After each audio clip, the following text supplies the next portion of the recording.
Ladies and gentlemen, grab your tea and let's get ready for Tea Talk, where the topics are real, relevant, and relaxing. It's Tea Talk time. Here's Lady O. Thank you, Tracy. Well, hello there and welcome, welcome, welcome. You can see I have my beautiful butterfly in the back because guess what today is? It is the beginning of spring. And I'm so happy. Got my little hat. Gonna get ready to start doing my gardening. I look cute. I think I might leave my hat on. I can't see. But anyway, it's springtime. So get ready for the beautiful yellow butterflies. You see, I'm wearing my yellow and blue too, in honor of all those people losing their lives in Ukraine for the war. I want to think about them. And this is one of the wonderful things I love to have every spring. We would get kites out and we would get these little pinwheels and y'all remember these? So anyway, I'm just reminiscing about some of my favorite things in the spring as we get ready to move forward. So this is March.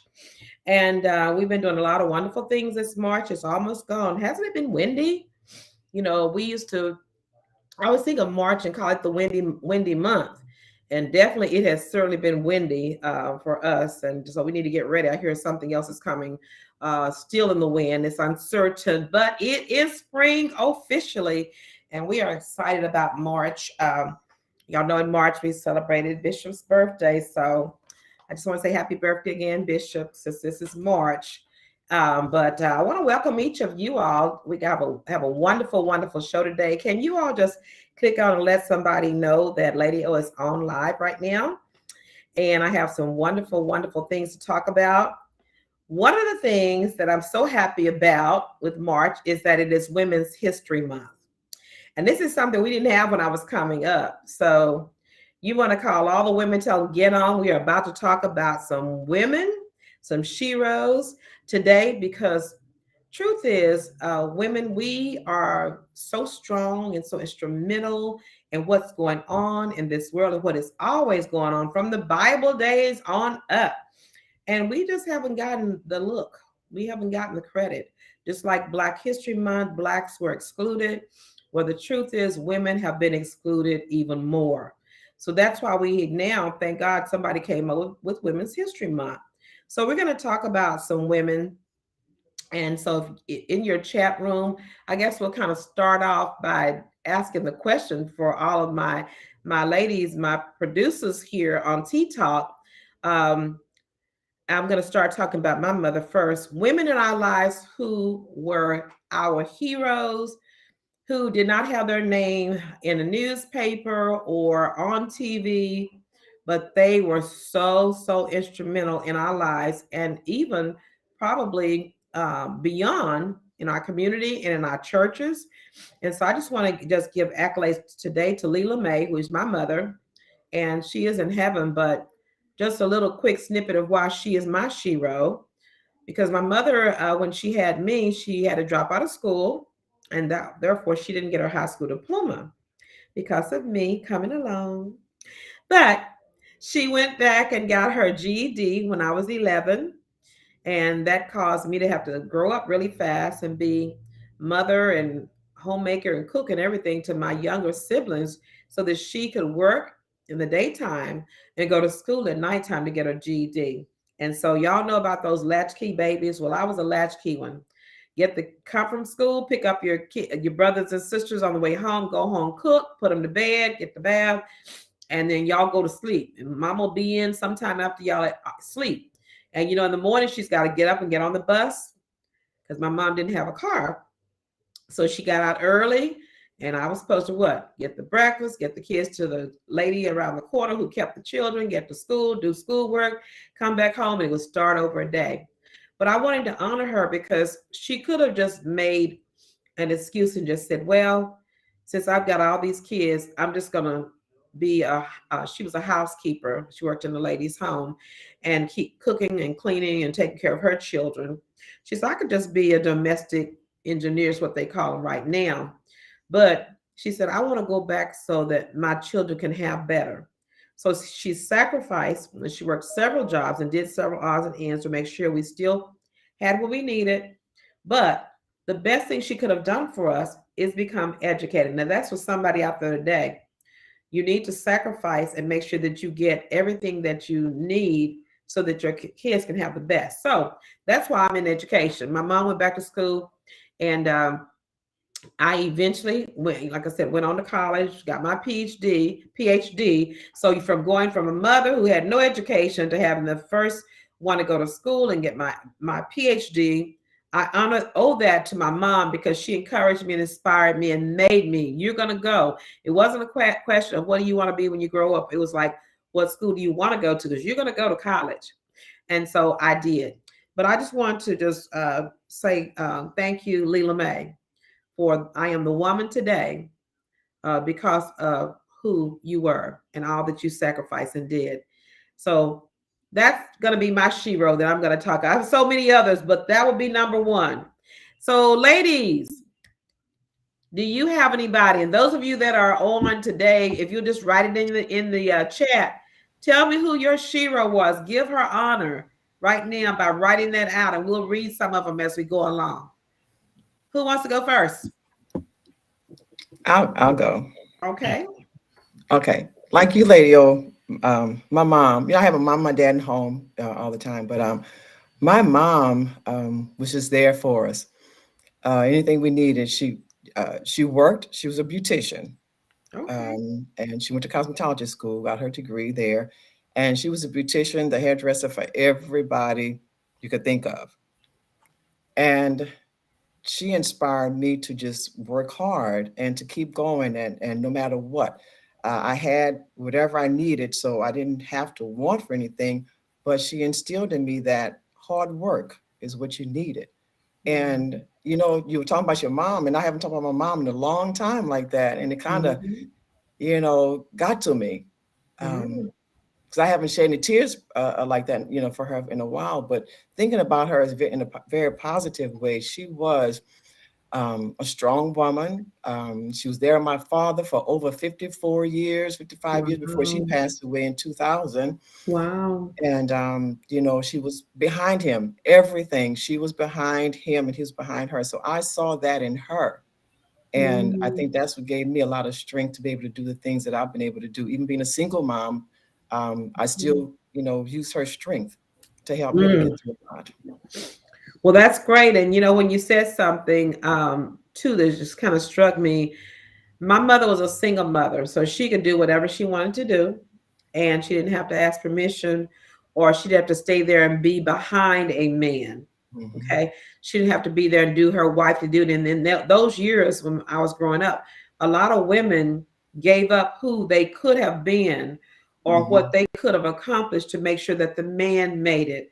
So I just thought about that and wondered in myself, my spirit, if your mom had dreams that she was not able to accomplish because she made sure women's job back then was to make sure that the man made it, the man ate, the man had the best, and the man, had his dreams fulfilled. And many times we didn't. So well, luckily with her though, my dad was very supportive of her too, because she did the hairdressing at home. Okay. She had all those She was people an coming to her entrepreneur. house. Yes. And Yeah, out of her own house. At her own house, and he built her a little room for her to have, to be her beautician. Oh, how So wonderful. she supported him, but he supported her. Yeah, he supported Now that's her. the way it's supposed to be. Yeah. What a wonderful, wonderful family. Okay, Tracy, you going next? Yeah, I sure will. I guess it looks like moms are the hot topics today. So I'm going to give honor to my mother. She is deceased, Jennifer Prelo. A phenomenal woman, not just because she was my mother, but I think about so many memories and stories. She's that woman that sacrificed a lot to make sure her children made it. All three of us, was three of us that were raised in the home together. I have step sisters and brothers, but all three of us were able to go to college and have master's degrees and beyond. She was one that really, really pushed education. And she knew the importance of her daughters, especially getting those degrees. And that's what something she really, really, really taught us, is that education is the gateway. So I was so appreciative of that. My mother was also a woman of faith. Whenever I would go to her with something, it was always, did you tell God? Did you pray about it? And I just appreciate that now, because that's what I go to. That's my go-to. When I'm in a situation, the first thing in my mind is, did you go to God? Did you pray about it? And then when you get something, when God answers that prayer, or you accomplish something, her first thing was, did you tell him thank you?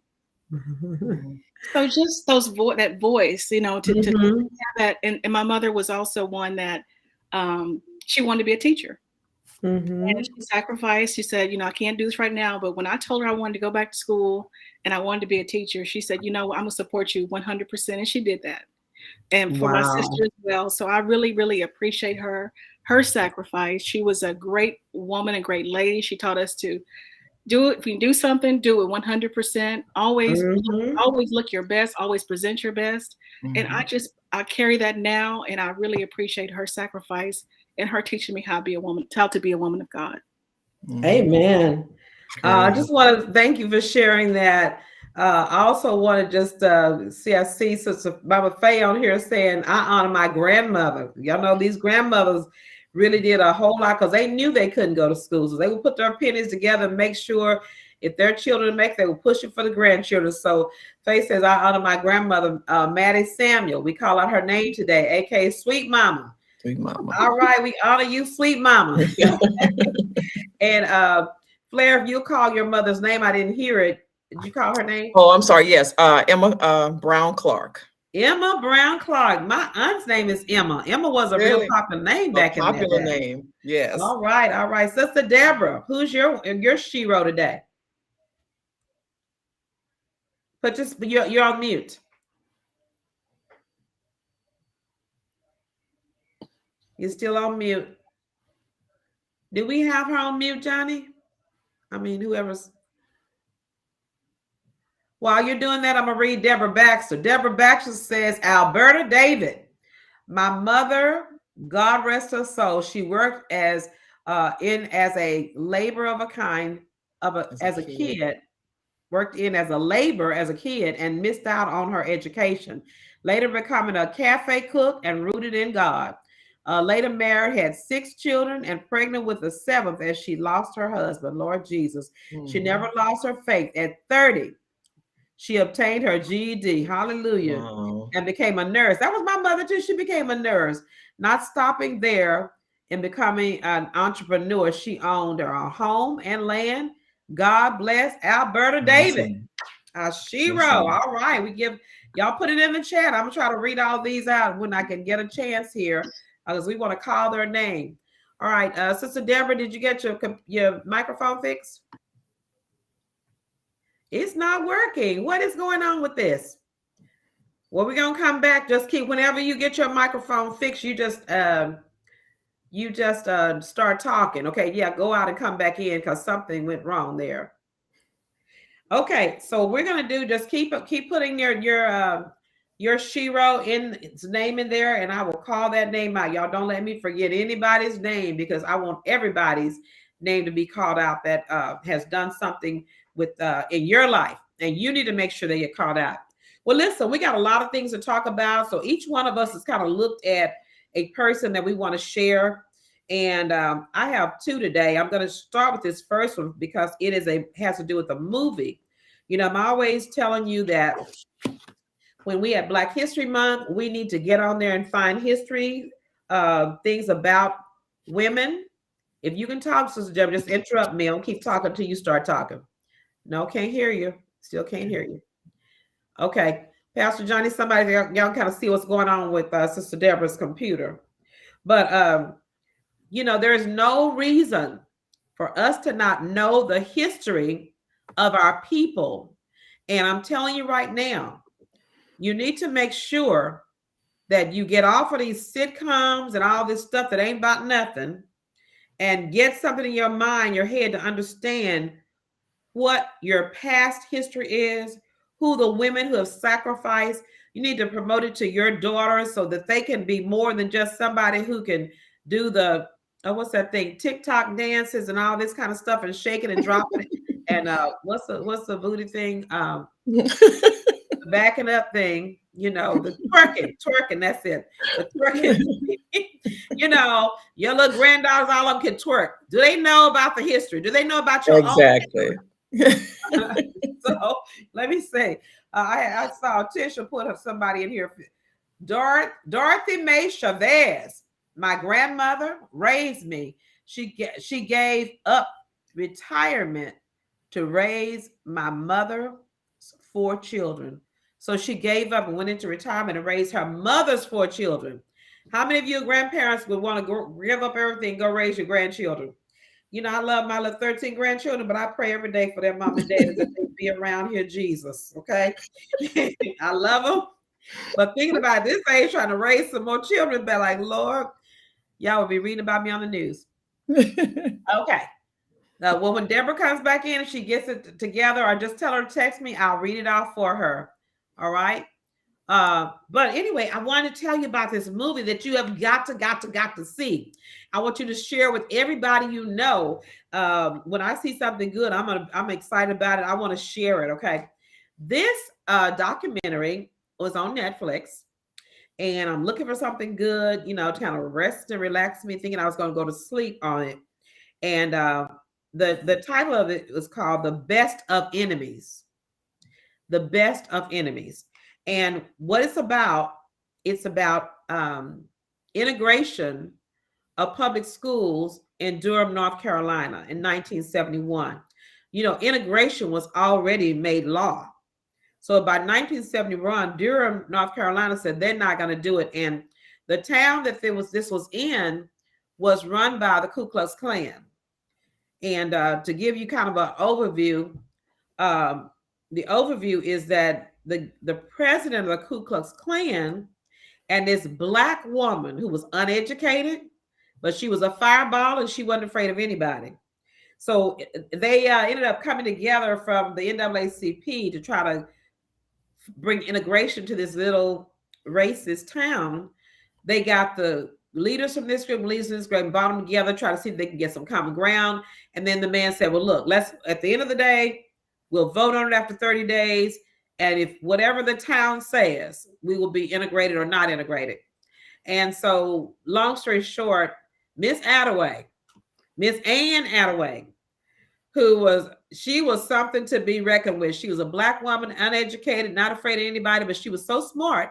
She may not have had the education and the English dialect like she should, but she communicated very well. And at the very end, you could tell she was a woman of God, but some of the words she used sometimes did not act like she was a woman of God, but she got her point across to be able to deal with racist people in that day in her community. She changed it. So bottom line is the city did become integrated, but I want you to go through and listen to the story. When you listen to her story, you're going to see how 2 people on opposite ends of the spectrum can find their way through God. It was only God that got them to the point where they could come together, because they were like this at first.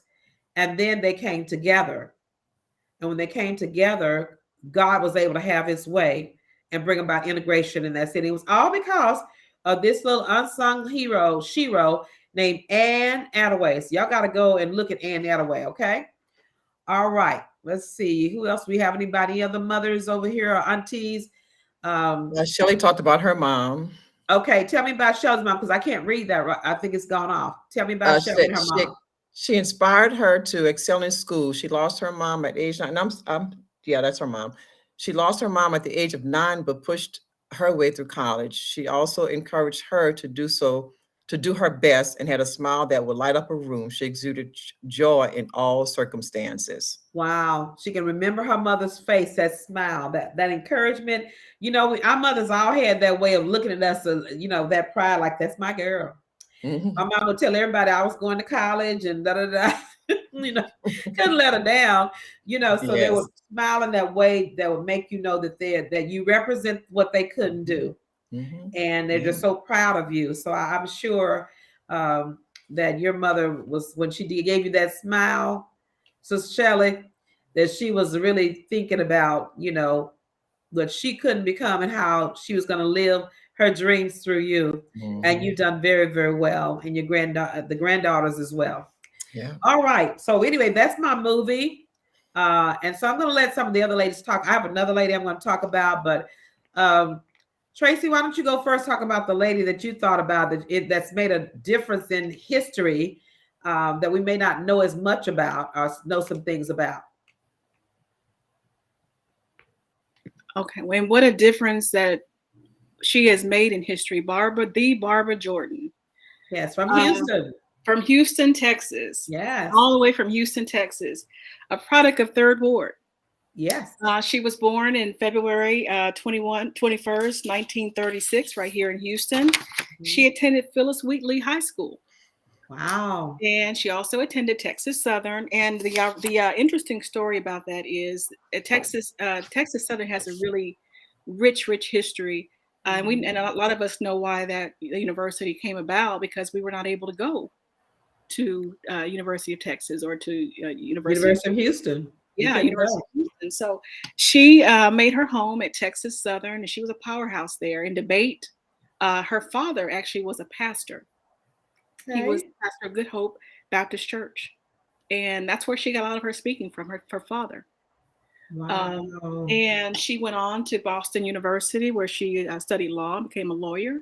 Mm-hmm. She went back to Texas, to Houston, to work in Houston, and was just very instrumental in a lot of different committees and helping with the Voting Rights Act of 1965.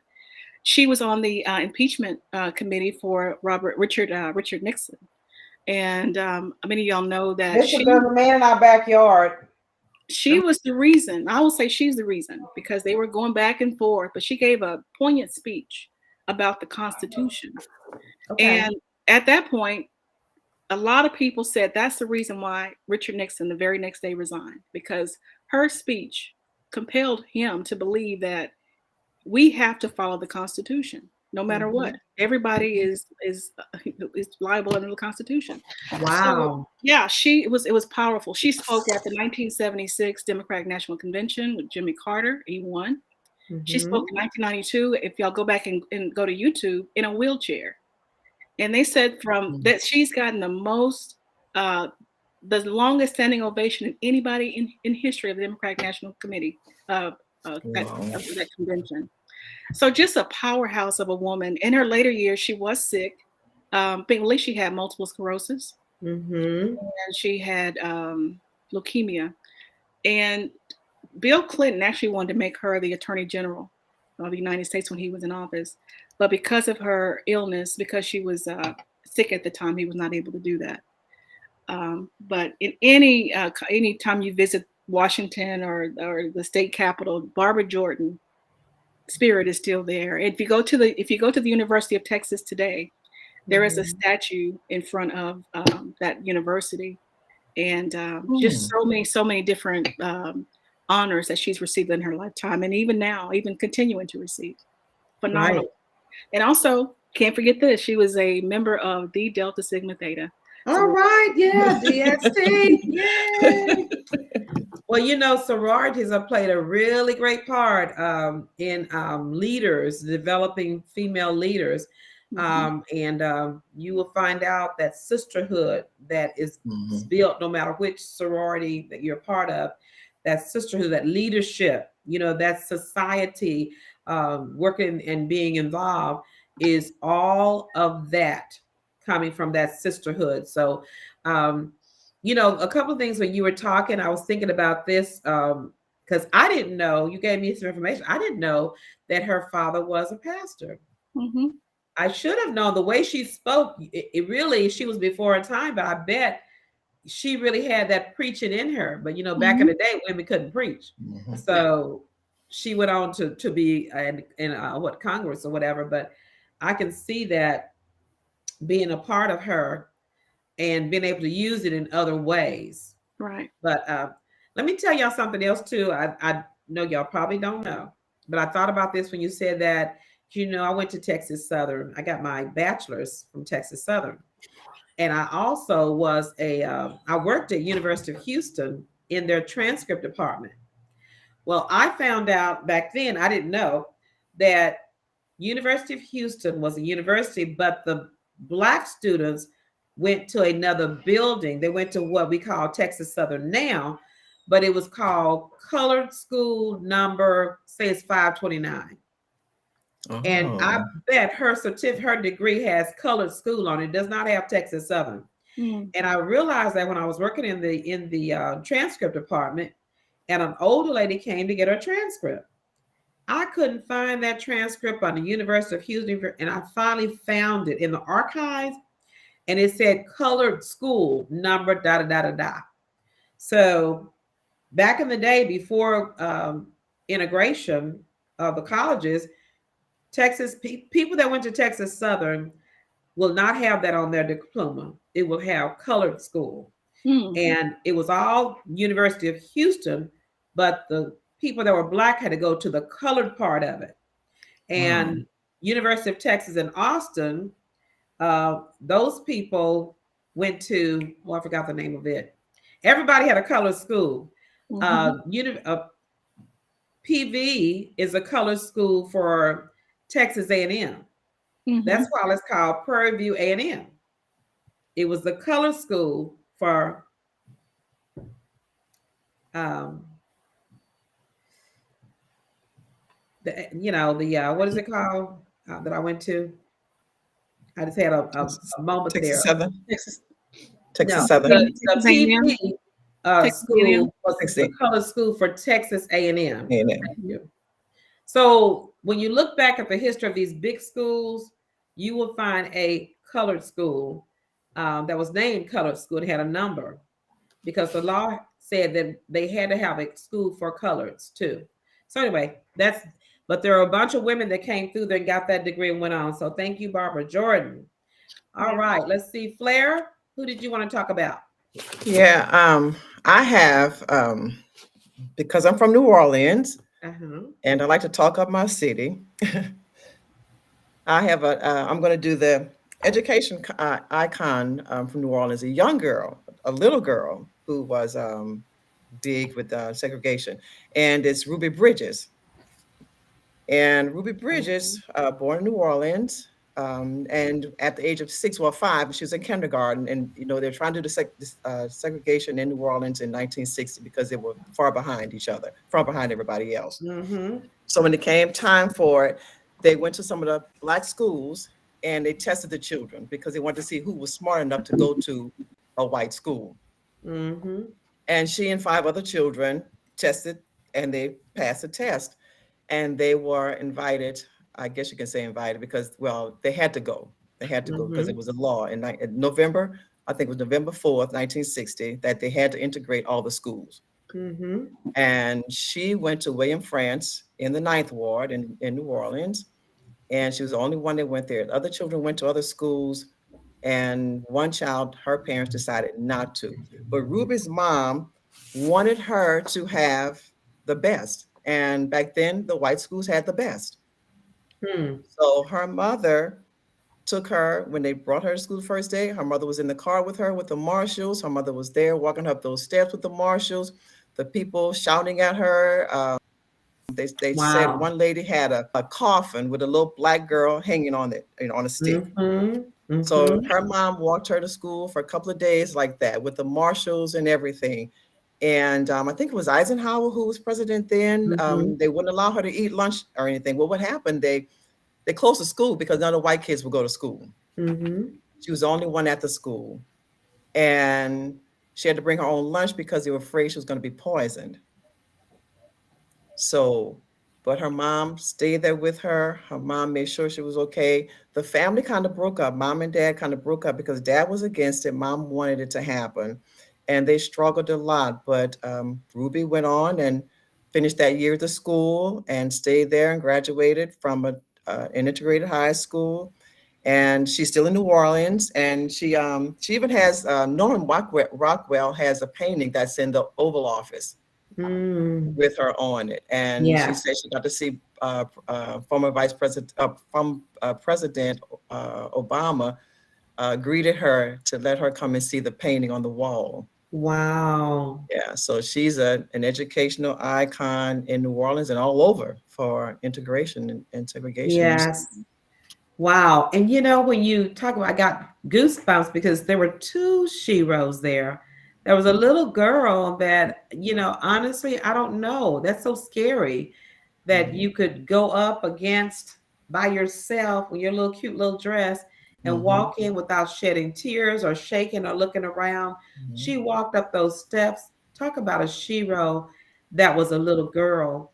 And then her mother, because we all love our babies. How many of us could have put our baby in that little cute little dress and gave her to the police and said, "Go ahead and walk on, baby. I'll be here when you get through." I'll be trying to get it, fight everybody. I don't know. That was what she was called to do. But the mother saw that. And just think about what the difference in the world would be had the mother not allowed her daughter to go and do that. She would have taken away the accolade and the honor and whatever else this little girl has for being the person who was the first. And so we have to be careful not to be fearful. We're talking about fear over faith in church. And this mother, I'm sure she was fearful, but she made her faith bigger than her fear. And she let her little girl go every day. And the little girl trusted her mother. And she had faith, I'm sure, in God. And she knew she was doing something. I'm sure as a little girl, she couldn't quite figure it all out. But she had to go. And she went for all of us. So all the little girls that are in school and getting educated and so forth, that little girl walking up those steps is going for all of us with her little petticoat and them little socks and them little plaits. She was cute. She even said in I looked at one of the documentaries she had done, and it said her first day, she said she actually thought it was Mardi Gras time. Did she? That mom probably didn't tell her all the people. She said the only time she had ever seen people like that was during Mardi Gras. So she thought it was just a Mardi Gras parade coming. Yeah. I'm sure her mother told her some things to help her calm down and be confident that this is okay. Even though these people are calling you the N-word and spitting on you and, being like monsters, she had to know that it was something horrible going on. It wasn't Mardi Gras, but she equated that I've been in big crowds before and it was Mardi Gras. So that's what she remembered it being so many people, but I'm sure she was really, and they talk about in one of the documentaries how after that she had to have a lot of mental counseling. Yeah, she had her own psychologist. Yeah, her own psychologist to get her through this. So, but she is definitely one of our sheroes when we look at education, which has catapulted us all into being better and being able to have better and live better. Even like with my mom with her GED, that education and allowed her to be able to come into doors that were just open just a slight bit for people who could get an education. So I think, Sister Deborah, is your mic fixed yet? Tell us about your shero. Can you hear me? I can hear you well. Hey. Okay, my personal shero as well as my mom, Florence Marie Shannon, because she had 7 kids, but you never knew that, well, let me just say that nobody was discriminated against. She did for each kid. She was active in the PTA. She participated in everything that we did, and she would go to bat for her kids. And she was a stay-at-home mom and housewife, but and she went through a lot, but we never knew everything that she went through. She just made sure that her kids were all right and that we were taken care of and that we knew that we could be anything that we wanted to be.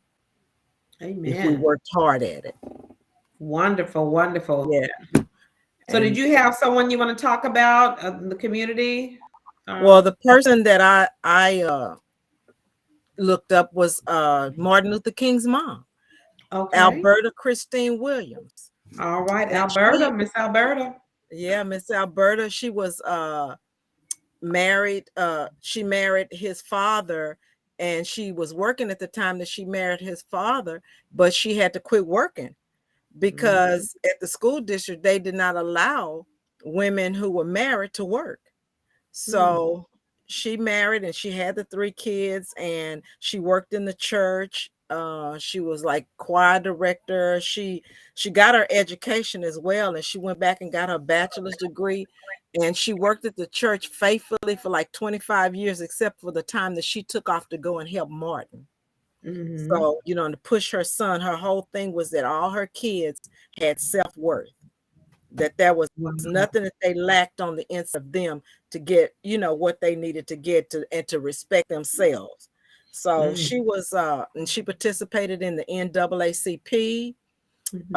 She also was a part of the National Baptist Convention. She was part of the National Association for the Women's International League for Peace and Freedom. So, and then she was actually murdered 6 years after Martin. She was she had just gotten off the organ playing the Lord's Prayer when this Black Hebrew Israelite came in and shot and killed her, although she wasn't the initial targeted husband. But since he decided to shoot and kill her. So family had a lot of tragedies, because even a year after Martin was murdered, her other son died in the swimming pool. Oh. Yeah. So yeah, that's information I didn't even know that. I didn't know about the other son dying, but this mother, Miss Alberta, okay, think about what she sacrificed. Number one, for her husband. I heard you say, and I know this is something to be true, because even with my husband's mother, it happened to her. Women were really, really oppressed, and especially Black women. So if you got married, you became more like property to your husband. And I've shared with y'all before how my grandmother had a lot of land that was left to her, but women could not own property. So therefore she had to give that part of ownership to her husband. And that even led to a lot of men looking for women who had property and no brothers in the house, because they knew they would get some free property from this wife that they married. So, but anyway, but also not only could they not own property, they could not work. Once they got married, they were expected to go home and do things to start the family, take care of your husband, cook, clean, do the wifely duties, take care of a man if you decided to get married. And then also, I know my mother-in-law told me this, when you got pregnant, on down the line, when they started letting women work, if you were married, you could work. But if you got pregnant, you had to quit work. You could not work while you were pregnant. And I forgot how old the baby had to be before you could come back or whatever. But they expected women to do the wifely duties. And that's take care of the man, your husband, take care of your home and your children, all of those kind of things. So, so therefore, a lot of women gave up their careers. They gave up what their dreams were for their husbands, to make sure that they made it and they got far ahead, and to make sure the children, the boys, the children, all of them got together. So for women, I think that's why they've given us Women's History Month, because we have had to put up with so much, and we have just as many dreams as the man does. We have different aspirations and levels of intellect and ability as a man does. So, but expected to go home and do exactly. You're expected to go home and sit down and just do what it needs to be done for the man and for the church. That's another one. We won't get on that today. But I want to also give the shout out. I saw how Deacon Ford put in there in the comments, and I thank you so much for doing that, because it's so wonderful when you can think about what you could have been had it not been for your mother. And he just shared in here how he had been to jail twice. And his mother, and I know his grandmother and his grandmother too. And they were both such godly women in the church, godly women. And you can imagine how you've been so godly and working in the church, and then your child is the one that seems to got in trouble or going to jail or prison or whatever. How embarrassing, how hurtful. But his mother kept loving him, kept praying for him. She's a strong prayer warrior. And even today, we couldn't hardly hear the sermon for her shouting, in church. But you never know what people are shouting for. But when she thought about how God did that for her son, not one time, but 2 times. And now here he is serving in the church, serving the Lord, great upstanding man of God. I mean, you couldn't shut me up either. So he wanted to give that shout out to her, and I do want to call her name Etta Ford. Now, I don't know what her middle name is because it depends on how I'm feeling about her. On certain days, I call her Etta May, Etta whatever, depending. I got these little pet names I call for, depending on how she's acting that day. But I love her, and she is an amazing, amazing woman, mother and grandmother. So let's see, did I get everybody's person right quick? Let me try to miss anybody before I go to this next one. Well, the next one, before we got so many women. I want you to promise me that you will go on your YouTubes, you will go on your Netflix and all the other movie places and Google African American women, Black women, Negro women, because they called us some of everything, except for a child of God. But the thing of it is that there's so many now that they have put on there. When you look at the movies where the woman who has made the difference in history.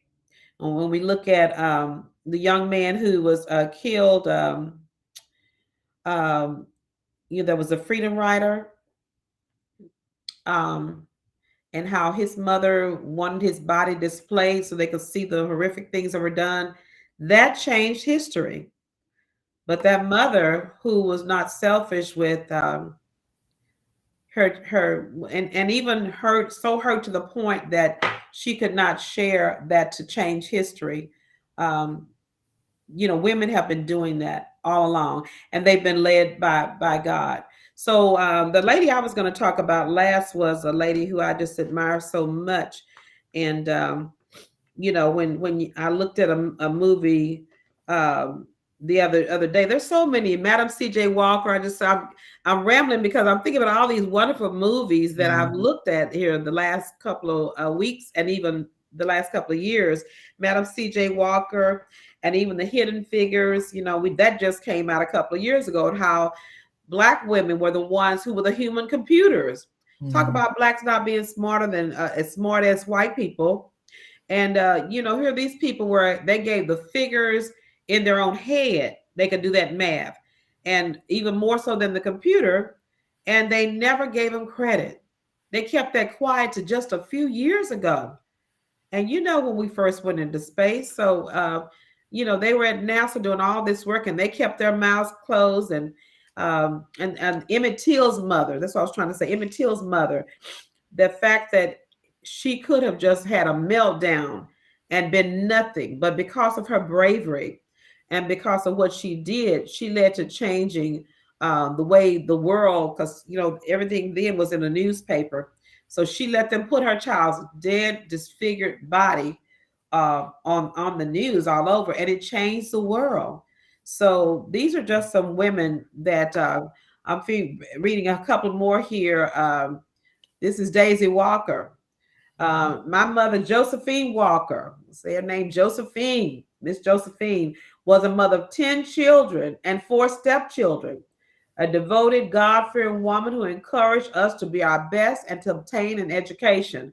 And I knew lots of her brothers and sisters because there was a whole bunch of them, and the little nieces and nephews and so forth. I've known that family for a long time, and I can see the fruit that has come from Miss Josephine. So I want to call her name out today. Y'all help me look for any more I may have missed, guys. I'm trying to read this and trying to keep my brain focused on which way I'm going here.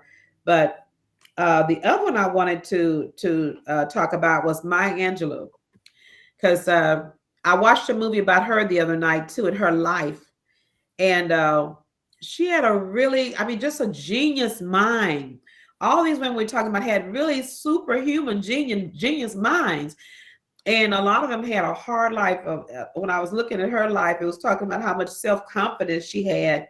Even though it says she was about 6 feet tall, she was tall, than most men, and she was dark, and her features were very Afrocentric. Her body was just a slender physique, just perfect physique. And she could dance. She could write poetry. She could write any kind of thing she could write. but she danced. She had a body that was just got her in a lot of places that she could dance, and she could get any man she wanted, even though she may not be considered in our time as, a person that was really beautiful with her features, but she had this beautiful attitude, and she had this beautiful way of when she walked in the room, she just commanded the room. And people were saying, I don't know if it was her stature, but I think it was just God gifted her that when she opened her mouth, she had a lot to say. And she talked about too how she was raped by relatives, and the truth is, a lot of people may not share it, but a lot of Black women that, and we're talking about Black women today, I'm sure other women too, have been raped by those that they, love, those that they have lived with. They have been used and abused in many different ways. So I want to commend the men today who have not abused the women, that they have been like Mordecai. They have, taken this beautiful Black woman and helped her become and protected her and not used her or abandoned her. And the truth is, though, most of us were raised by single mothers who, for whatever reason, did not have the support. We were abandoned, for whatever reason. And I'm sure the society was not constantly raising kind to our women or to our men, but the reality is some men were able to stay in there and raise their children. And even though some men were not what they needed to be, Black women have been strong enough. Writing this poem about being enough, more than enough. Well, we have been more than enough to give some to the husband, to the children, to the school, to the churches, to the community, even though our name may never have been spoken. Even this morning, Pastor Johnny was preaching, and he preached about Deborah. And there's so many things that we could talk about from Deborah. Back in that day, she was the judge. She was the people went to her and people talk about, oh, a woman can't preach, a woman can't tell a man, teach a man. Are you serious? Have you read your Bible? And see that this woman was over it all. And sure, there were sexist things going on back there, but the reality was she was not put there because she was a woman. She was put there because she was qualified. And she was put there because God ordained or commanded her and gave her and spoke to her to give her that position to do what he wanted done. And only but through sin and through humiliation and player hating that people have sought to put Black women back in their place. Where is their place? I tell you where our place is. Our place is where God called us to be, with whatever he's given us. Some he's given us to be this, some he's given us to be that. But whatever it is, we should be able to do all that God called us to do. Yes. So thank you, Sister Adafor. She says, you're a great Black woman. Thank you, my love. I love you. So Flair says, we are beautiful and smart. And it scares some people.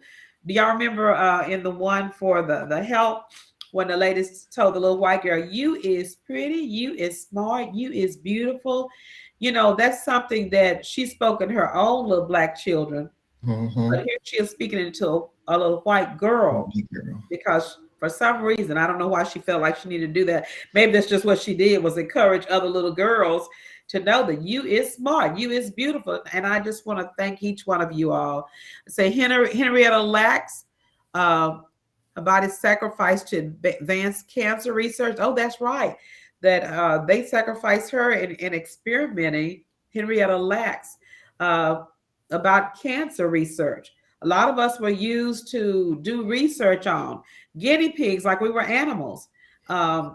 So with cancer, with endometriosis, all of those things, those female things, even diseases, they experimented with Black women. So there's so many things that we can talk about, guys, but I just wanted to take a minute for us to just smile, because we are powerful. We are called by God in his image, okay? And he has given us the commandment for us to help to subdue, to partner here, not be subservient, not being a slave, but to be his children, to create, procreate, and to command this world. Okay. He said, he put them male and female for them to dominate, to together, not dominate one another. So she said Henrietta Lack says they used her cells to do research and never told her family they were using her. So anybody else have one that I missed? I'm trying to read them real fast. They're coming up really fast. So keep those comments going.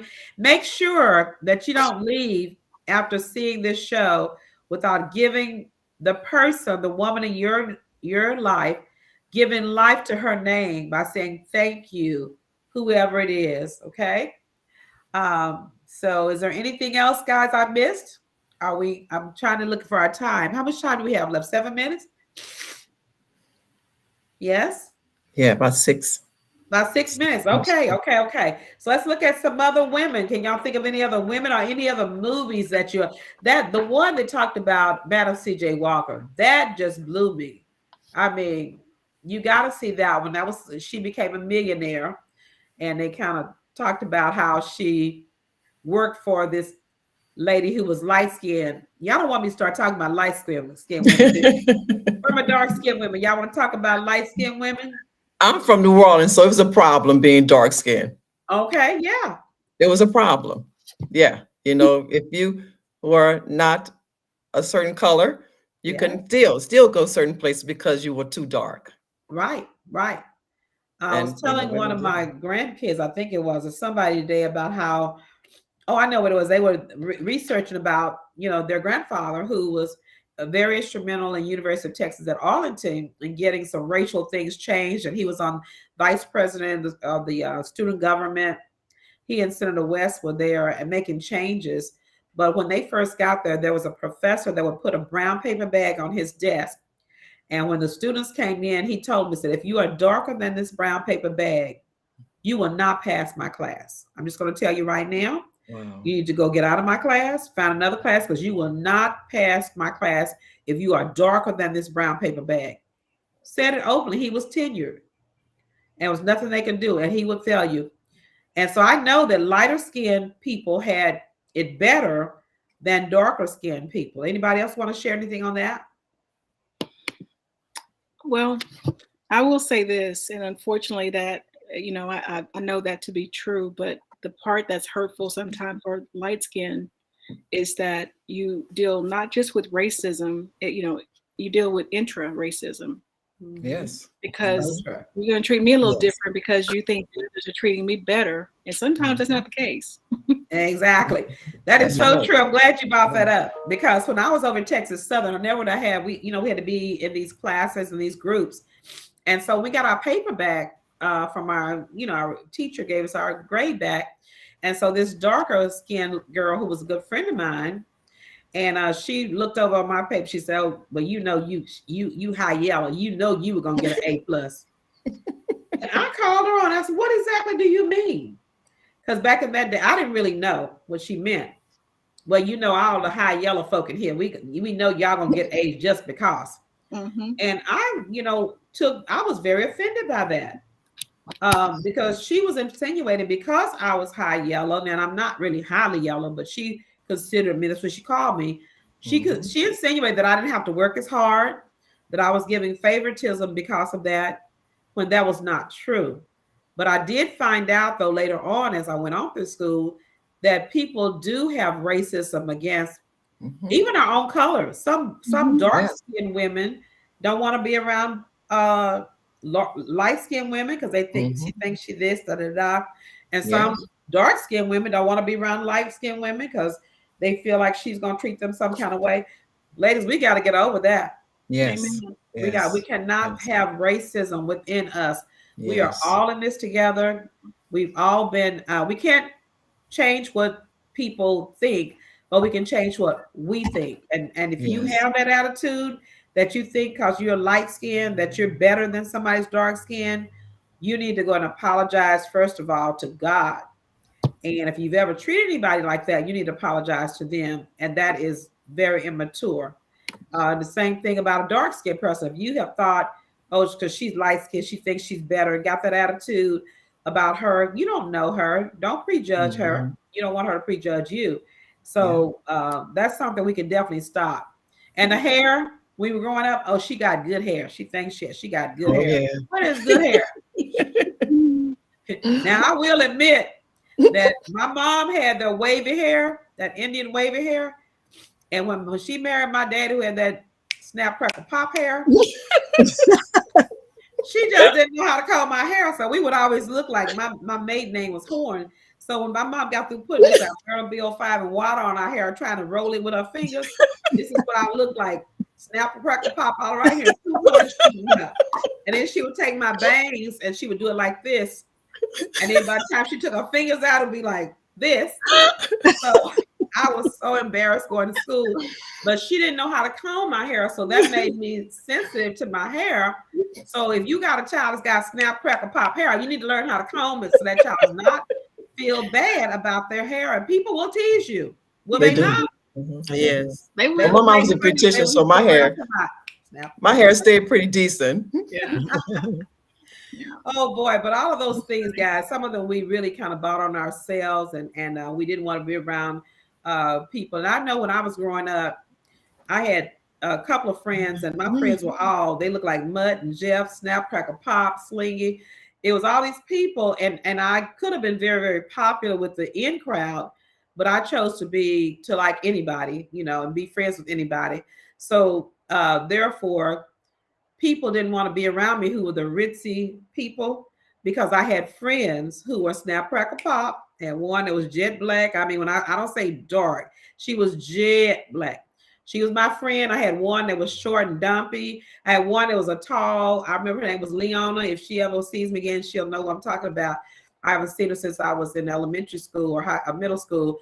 But all these different people were my friends, and I just love them unconditionally because I love their heart, not their hair, not their skin color. And I never treated any of them differently than I did when my other friends came around. And but anyway, it said Shelley says the light skin versus the dark skin was a trick that Caucasians used to pit us against each other. Isn't that something? Make you feel like you're better because you got lighter skin. So I'm gonna let you come to the party, and you say, oh, I'm sorry, you can't come because you're not as light as me. In the end, they really think of us all as the same. Okay. My grandmother was white. She discriminated against all the siblings. The ones that was high yellow could come in the front door, but the dark skin had to go through the back door. My grandmother put a stop to that. Okay, said my mother's grandmother was white. I got you. And you're absolutely right. And because a lot of them were passing, and they didn't want white people to know that they were black. I had a lot of people in my family that I didn't even know they were white. And now they know they were my family because I thought they were white. So they would come around, and I thought they were white people coming around, but they were my relatives, and people would call them Uncle Shoof and Uncle Joe. And I'm like, why are they calling these people uncle when they're not related to us? They're white, but they were half white, half black, I think is what we would probably say, but they looked and they could pass for white. So I think that's it, guys. This says I have a shirt saying that. Who says that? Trace, you got a shirt that says Snack Crackle Pop. We're not talking about hair, though. We're talking about cereal, y'all. So, but that's what they used to tease us and say things like that about our hair. And thank God for the straightening comb.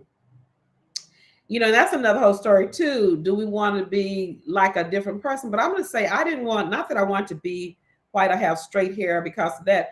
I just want to look pretty. And to me, if I could press my hair back or wear a ponytail, I could fit in like everybody else. And I felt it was easier to comb your hair. When you have natural hair, to me, it's like trying to get it out, picked out every morning. Well, when it's straight, you don't have to go through as much time and trouble. So it's not that it was better hair. It was easier managed. And I guess it was easier managed because I didn't know how to manage it. Nobody had taught me how to manage hair. So now we got all kind of cute styles and things like that. So we don't have to worry about that. But what we do have to make sure that whatever style we have, whatever kind of hair we have to learn how to take care of it and make ourselves look really nice with whatever kind of hair we have. So we need to brush it a little bit longer or we used to pre-braid our hair the night before so it wouldn't be so tight to the head. Y'all know what I'm talking about? So every time before you went to bed, some people would roll their hair with rollers. We would pull ours together, put that little cream on there and plait it. So in the morning, it wouldn't be packed like snap, crackle, pop. And we could manage it even better. So anyway, thank y'all so much for everything, guys, for sharing. Could you just do me a favor too this week and the rest of this month? Can you find a lady just to send her an email or a text or something and just say something nice about her? A lot of times we as women, if we don't have a husband that is a really good husband, and thank God I do have a good husband that sends me flowers or says something nice every once in a while, he does. And no, he does say good things about me. But, you know, can you imagine the women who work so hard and they never get a nice word said about them or said to them or a smile to say that they're doing a good job, even though they may not be doing the best job, to say, hey, I like the way you got your kids over there to the bowling ring the other day. That boy, that I'm sure that took a lot for you to make that sacrifice, because the truth is women have been making sacrifices for so many years. And I started out talking about Maya Angelou. I did not finish, but she was married so many times, because it's hard when you are a strong Black woman to find a good, strong Black man who's not intimidated and who does not have try to make you be his property or to make you, just forget about who you are, what your dreams are about. And so she wasn't going to do that. So she was married and divorced quite a few times. But if you get a chance to find the movie about her and the books about her life Ain't Been No Crystal Staircase, and the one she talked about, I Know Why the Cage Bird Sings. Everybody said, and I never read that one, and I'm going to get it and read it because they were talking about it on the movie the other night, how that she really spoke to so many young girls. And has anybody read that? I think it's about the way she talked about being sexually abused as a little girl, that for years she didn't talk. Can you imagine her not talking for years? But some things that happened to her. And in that, the way it goes, women in our lives, when things happen to us, we just want to shut down because we feel like nobody knows the trouble I've seen. Nobody's gone through what I've gone through. But the truth is, we've all been through a lot, some more than others. But the strength that the good Lord gave us, we made it through, right? We can say, thank God I made it. So thank you so much for joining us today, guys. I think our time is about up, but I just challenge you again for Women's History Month. Go find out about your sheroes. Make that point of looking through that little micro thing that they have, and find about some good Black women, and definitely go here to see this movie, The Best of Enemies. I mean, you're gonna love it. Go do that tonight. Well, listen, love you guys. Thank you guys for joining us, and we'll see you next week. Happy Women's History Month to each and every one of you and the women who raised you and changed your life. We thank God for you. Goodbye until next week. We'll see you then. I'm Lady O, the Tea Talk. See you at 3 next week for another wonderful show.